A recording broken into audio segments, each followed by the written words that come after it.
First of all, let's define worry. There are many ways we could describe it. Worry is fear painting pictures in your mind. And if you watch that mental movie too long, you get a false picture of how things really are.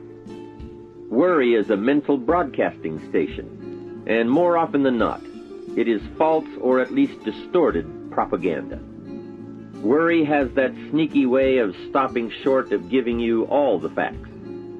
Worry is often the trickery of mentally filtered facts on the negative side and the bold declaration that these are all the facts. Worry has the mental audacity to suggest that the elevator only runs one way, down. Many times worry is a 5-alarm bell for a wastebasket fire.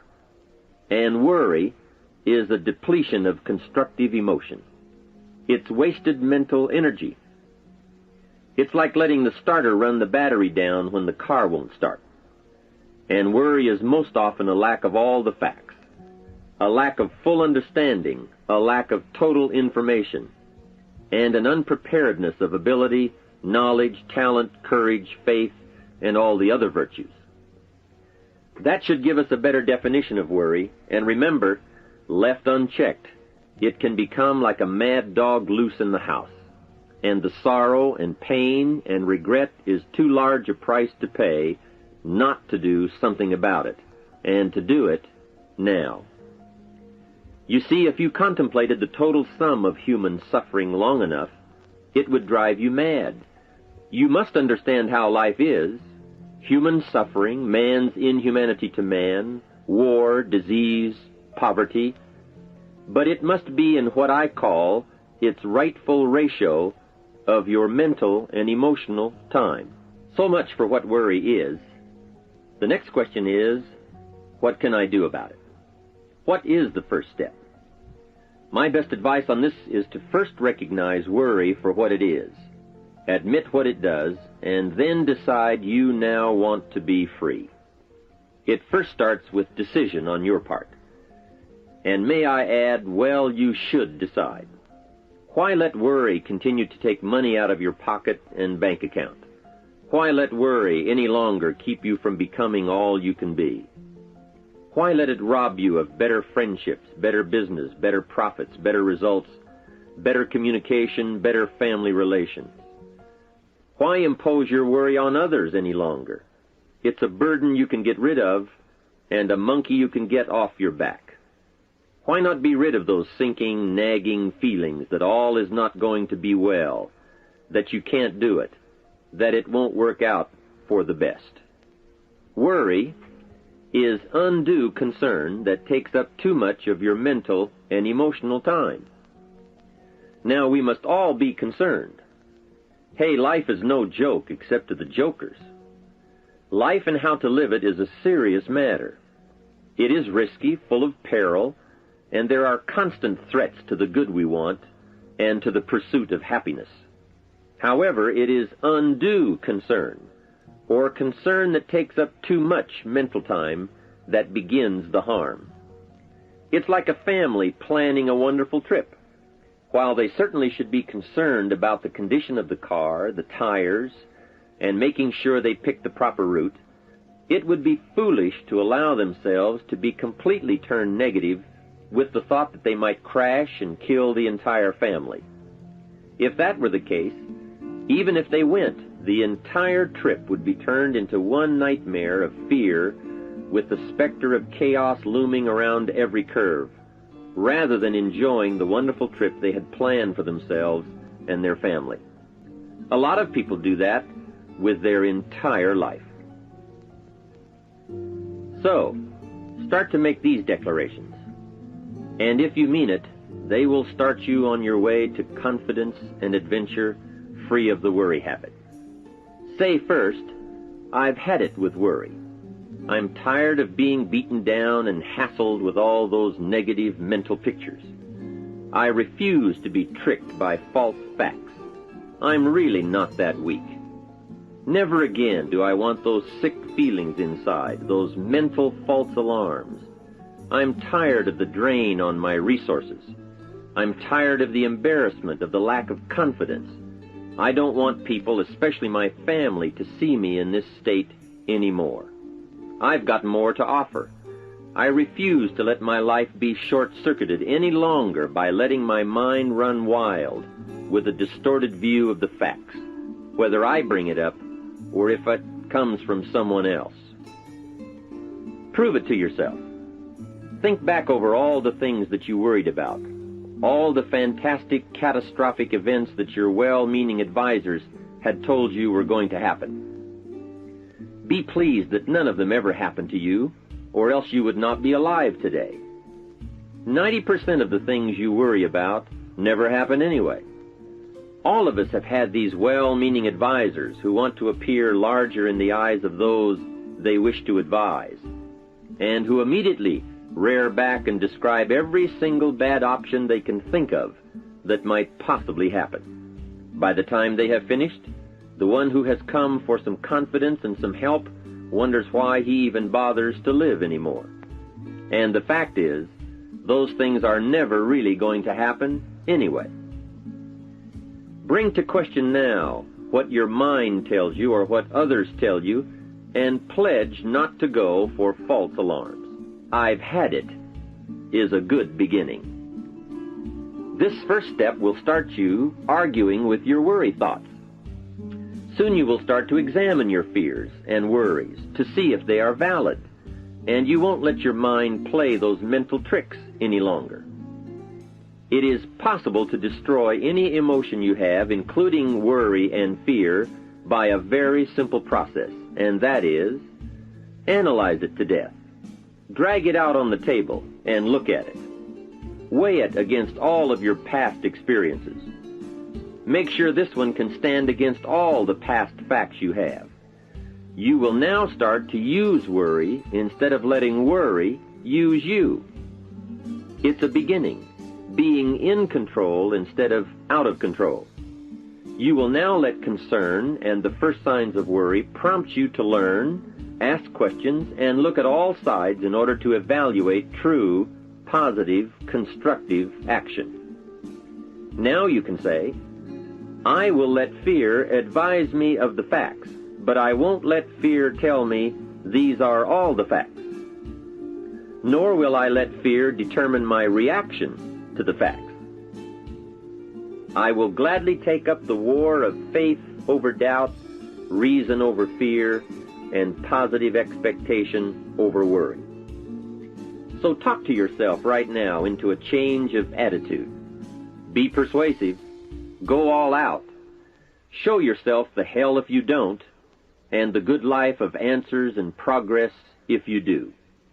Say to yourself, "What a fantastic feeling it must be to stop the panic drain on my mental energy, emotion, and physical strength. Imagine putting all that saved energy and emotion and strength into my action plans for the good life." Hey, accept the challenge. Believe your beliefs, doubt your doubts, stay on the campaign to give worry a bad time. Like being your own conscientious judge, say, "I've had it with the presentation of a one-sided story. I sustain the objection that worry has failed to bring out all the facts. I despise these mental courtroom maneuvers that try to belittle my client, me. I demand the whole truth, and if worry will not be silent, I may cite him for contempt of the court of reason." Call up that scene often when worry wants to hassle you with the same old tricks and the same old results. It will work every time. Okay, let's move on to some really positive steps. If you can survive all that has happened to you up to this moment in your life, in spite of doing and thinking many of the wrong things, imagine how you can succeed by now starting to do some of the right things. First, the best answer to worry is confidence, and confidence starts first with awareness. Here is one of the most important lessons in life to learn. Life and business is like the changing seasons, and the real challenge of life is to learn how to handle the winter and take advantage of the spring. In short, that's it. You see, winter always comes, but so does the spring. Night follows day, but also day follows night. Sure, the tide goes out, but it always comes in. Opportunity follows difficulty as surely as difficulty follows opportunity. I have written and recorded much on how to take advantage of the spring, how to cash in on life's opportunities, work hard all summer, learn more ways to plant and protect what you invest, and to reap in the fall without complaint, knowing it's your harvest and you've reaped what you've sown. For this subject, however, let's talk about how to handle the winters, those times when worry, like winter, takes its heavy toll. So, we tell it like it is. Winter always comes. So does the night. Some happenings in our life will always be a cause for concern. And sometimes concern turns to worry, and worry turns to fear. But remember, that is to be expected. Each day, each event, each season brings both expected and unexpected challenges that we must think about and make decisions on. Life is like a stream that flows continuously. The better we understand that, the better chance we have to produce good results out of all of our challenges. May I suggest something to you? I have a friend who is an avid skier. You know something? He can only ski in the wintertime. You can only hunt the elk when the snow falls in the high mountains and drives them down. That's called wintertime. You see, it's all right if it's 12 below. Just be prepared for the winter. And here is a good thought. A full, well-developed human being will find a way to take advantage of the winter, not just handle it. The big challenge is to make something out of each opportunity. Now, if winters are always going to occur in our life, shouldn't we benefit from them too? Come the next winter, you could be on the inside looking out, seated by a warm fire, the company of a good friend, and those unique feelings of security in spite of the circumstances or the season. Begin to know now that the night will pass, and as you learn to grow and progress, you will better understand how to handle every night and better live every day. Here's some of the best advice I have on worry. First, don't be afraid to face the facts of life. It is not negative to understand that the winters always come. Don't be faked out. Don't clip the word impossible out of the dictionary. Sure, the Bible says all things are possible, but I don't really understand all that means.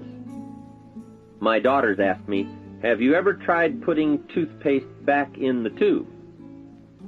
Don't say I don't want to hear the problem. I don't want to see the difficulty. Don't show me the weeds. Don't say anything negative. Only see the positive. That's foolish. There is a thin line between positive thinking and kidding yourself. And remember, there's also a thin line between faith and folly. Here is the key. Humans have the unique ability to see it as it is, and they also have the ability to see it better than it is. One is called fact, the other is called faith. Faith you develop, facts you acquire. The facts you acquire are essential. It's like belief. You constantly must find facts to support your belief. Faith says, I will move mountains. It doesn't say, I will move mountains if someone gives me a bulldozer. I'll move a mountain if they will build me a road up there, if the weather's nice, if they give me a shovel. Faith just says, I will move mountains. Faith doesn't ask for a result to prove its existence. Faith is because it is. And remember, people die for faith. And some people give up everything they own, their life, for faith. Many years ago, over in Vietnam, a Buddhist monk did a very clever thing. He did the ultimate in political dissent. He burned himself to death. That toppled the government. That was faith. totality begets totality. Here is a good prayer. Help me to see it as it is, and help me to see it better than it is, and then inspire me to act. Facts and faith and action. What a combination for personal progress. And action puts fear to flight.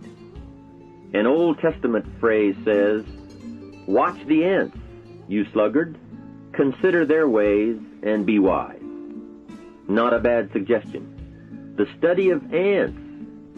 What do they do in the summer to prepare for the winter? That's a lesson in life and survival. Happiness, wealth, peace, security, success, safety, friendship, reward, results, and all human achievement comes from a growing ability to understand and handle the changing seasons. And so we come right back to the theme of our entire enterprise, self-development. Learn to work harder on yourself than anything else. The key to all success in economics or mental health is self-development. It will all change for the better when you change for the better. It's what you become that really counts. And you are the only variable. So a good statement is, you can't be all positive. You can't be all confident. You can't be all faith. But confidence and faith and courage and inspiration can dominate worry and fear. Physical and emotional forces are always at work, and something will win and conquer. Make sure you give yourself the best chance to get mental and emotional domination over all of your challenges. And here is one of the master keys to the good life: developing the intelligence and accepting the challenge of putting all of your emotional experience into their rightful ratio.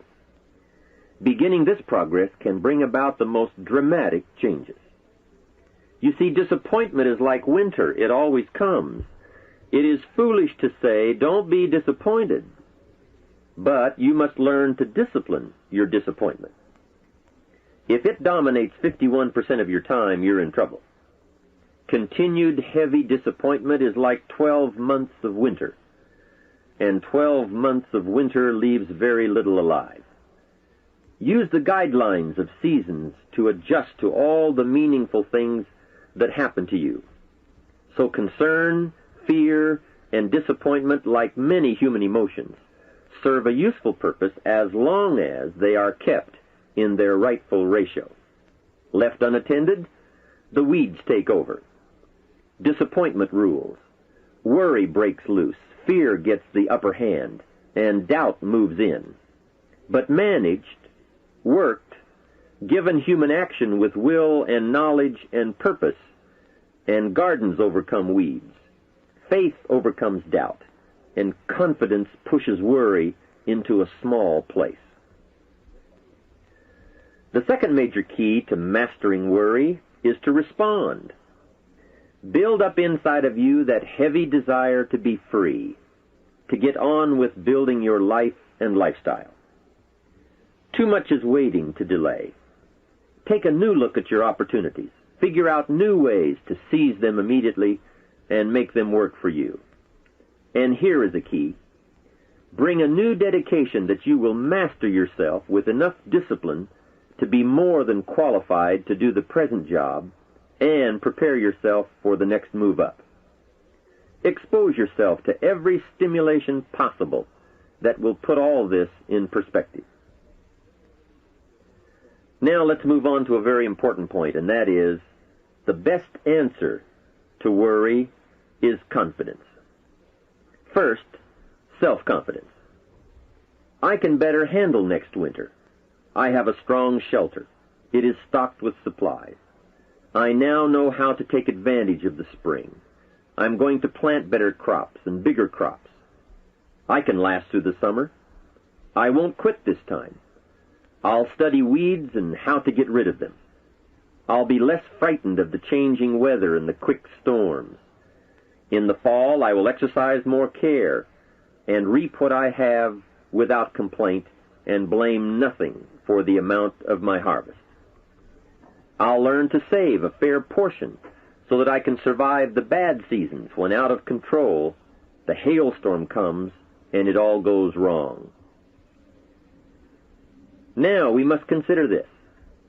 The most fatal deterrent to self-confidence is guilt. Not doing all you know how to do to the full extent of your present ability weakens the foundation for confidence. The biggest part of worry comes from the lack of this personal confidence. And lack of confidence comes from two major things. First, no goals or plans. And second, no daily discipline to achieve. The inaction to cure or handle small tasks is what starts the guilt process. And that always tends to make you look at what's wrong and expect the worst. So listen to the voices of creative experience. Let nature, experience, wisdom, books, everything speak to you and teach you. Remember, both opportunity and challenge await action. Everything yields to diligence.